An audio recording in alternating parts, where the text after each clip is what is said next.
विधानसभा चुनाव के मद्देनजर सभी प्रत्याशी पूरी तैयारी के साथ मैदान में उतर चुके हैं और जनता उतनी ही गर्मजोशी के साथ प्रत्याशियों का समर्थन कर रही है। इसी कड़ी में हमारे संवाददाता संदीप शर्मा सोहना पहुंचे, जहां उन्होंने बीजेपी से प्रत्याशी चौधरी तेजपाल से खास बातचीत की और जनता के कई मुद्दे को उनके सामने रखा। बीजेपी प्रत्याशी चौधरी तेजपाल ने कहा कि वो विकास के मुद्दों पर वोट मांग रहे हैं, साथ ही एक बार फिर भाजपा की सरकार आने का दावा कर रहे हैं। विधानसभा चुनावों को लेकर लगातार हरियाणा में अखाड़ा जम चुका है और आप देख सकते हैं कि किस तरह गर्म जोशी से प्रत्याशियों का समर्थन किया जा रहा है जनता जनार्दन की तरह।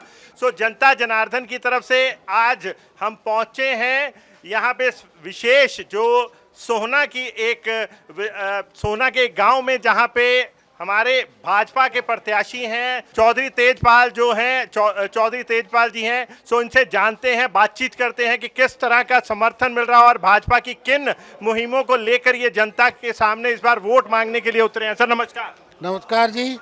मैं जनता के लिए, विकास के लिए, भारतीय जनता पार्टी विकास के नाम पर ही वोट मांगती है और देश और प्रदेश का विकास करती है और लोगों का पूरा समर्थन हमें मिल रहा है। जहाँ भी हम गाँव में जा रहे हैं हमारे साथ पूरा समर्थन जनसमूह आज हमारे साथ है। चौधरी जी, आपको बहुत सारा प्यार मिल रहा है, हम जनता के बीच में खड़े हैं, बहुत सारी चीज़ें हम जनता से भी पूछेंगे, तो बड़ा सोच समझ के जवाब दीजिएगा क्योंकि जनता जनार्दन होती है और वो पकड़ भी लेगी आपको मौके पे।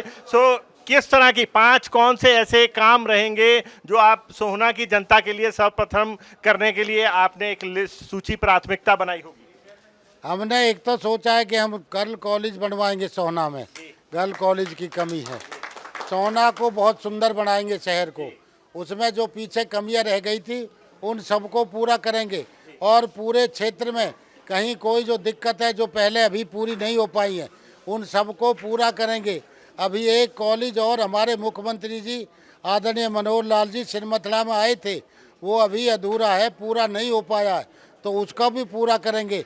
अपने क्षेत्र में 1-2 कॉलेज हम पहले ले आए, तीसरा भी कॉलेज हम लेके आएंगे ताकि हमारे हर बेल्ट में एक कॉलेज हो और बच्चों को इधर उधर जाना ना पड़े। स्वास्थ्य केंद्र हमारा घेंगोला में है, इसको और बड़ा बनाएंगे ताकि इस क्षेत्र के लोग इधर उधर ना भटकें और उसी हॉस्पिटल में वो अपना इलाज करावें ताकि लोगों को प्राइवेट हॉस्पिटलों से निजात मिले और लोगों का स्वास्थ्य ठीक रहे। हमारी सड़कों की जो हालत गड़बड़ है उसको हम बिल्कुल ठीक कर देंगे। DPR तकरीबन रोडों की तैयार हो गई है। जिस दिन हमारी 5 तारीख को वोटिंग के बाद 8 को जैसे ही गिनती होगी उसके तुरंत बाद हम रोडों का काम हमारा इस क्षेत्र में शुरू हो जाएगा।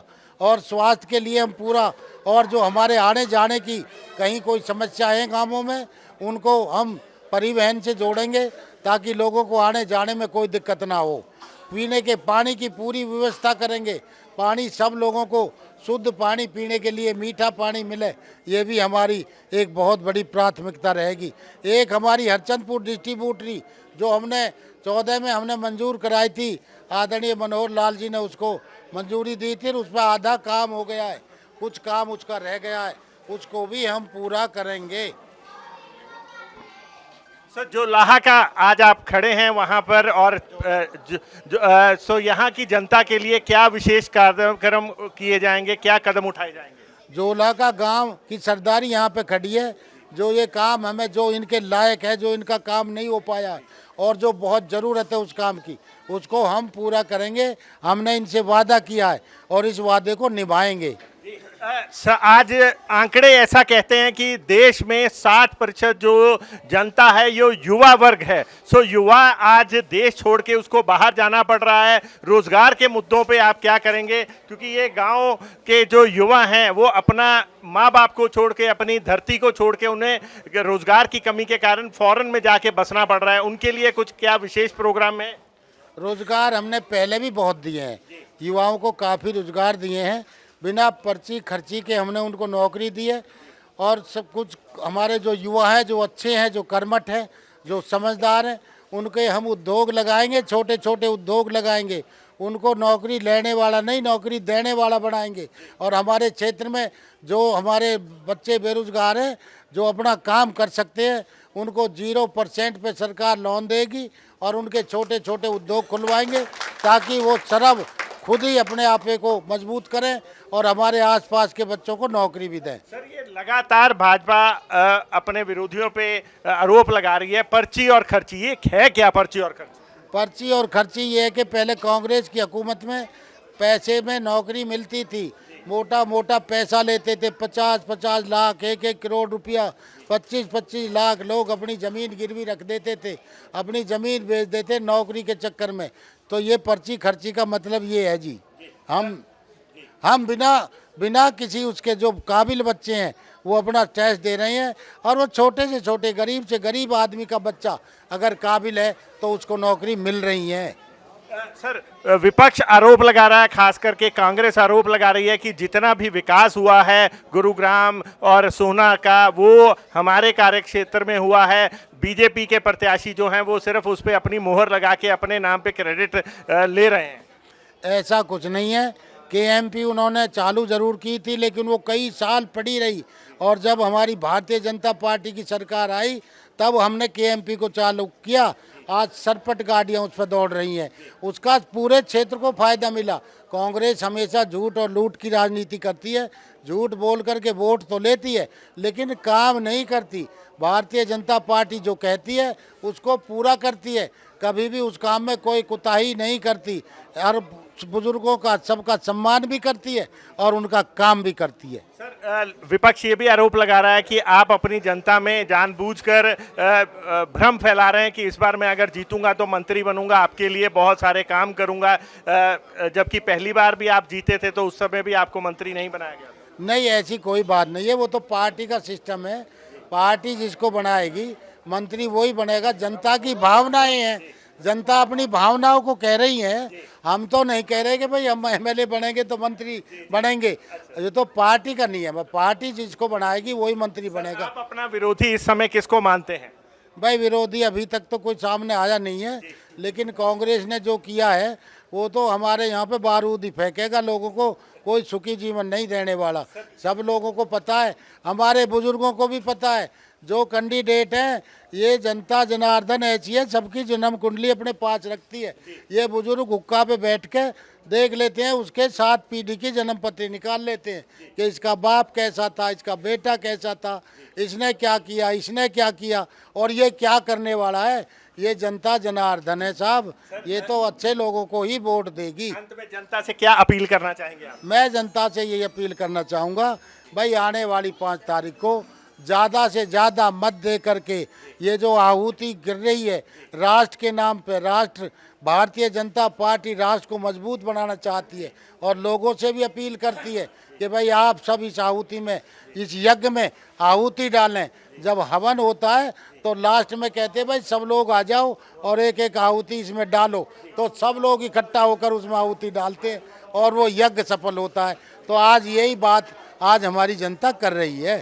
धन्यवाद सर। बातचीत करते हैं हमारे साथ जो जनता के भी सीनियर हैं, वो फाइनल मोहर लगाएंगे कि क्या जो चौधरी साहब ने कहा वो उसमें कितना आप उनसे वो रखते हैं। जी देखो, चौधरी साहब ने जो बात कही है उसमें बिल्कुल सच्चाई है, किसी किस्म का उसमें कोई झूठ नहीं है।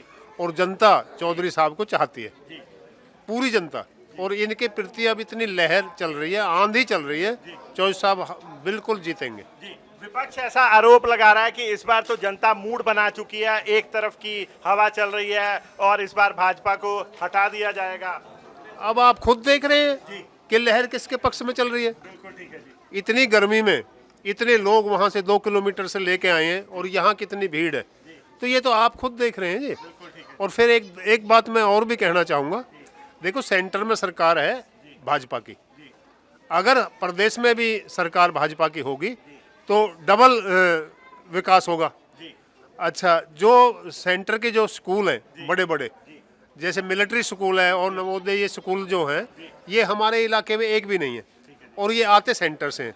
अगर कांग्रेस वाले इस बात को कहें कि भाई हम विकास कराएंगे, तो सेंटर का विकास तो उनके पास है नहीं ना। नहीं है ना। अच्छा, ये तेजपाल जी को अगर यहाँ से जीतते हैं तो ये सेंटर के भी स्कूल यहाँ ले आएंगे, और अगर सेंटर के स्कूल यहाँ आएंगे तो हमारे बच्चे पढ़ेंगे और हमारे बच्चे यहाँ से ऑफिसर बनेंगे मिलिट्री में, स्कूल में पढ़ के, और अच्छे अच्छे ओहदों पे जाएंगे। और जहाँ तक मैं सवाल एक और है कि अगर सरकार ही सबको नौकरी दे देगी, ऐसा हो नहीं सकता। अगर उद्योग लगाएंगे तो उद्योग में हमारे बच्चे सब नौकरी करेंगे, तो उद्योग भी वही लगेगा जो सेंटर का आदमी होगा।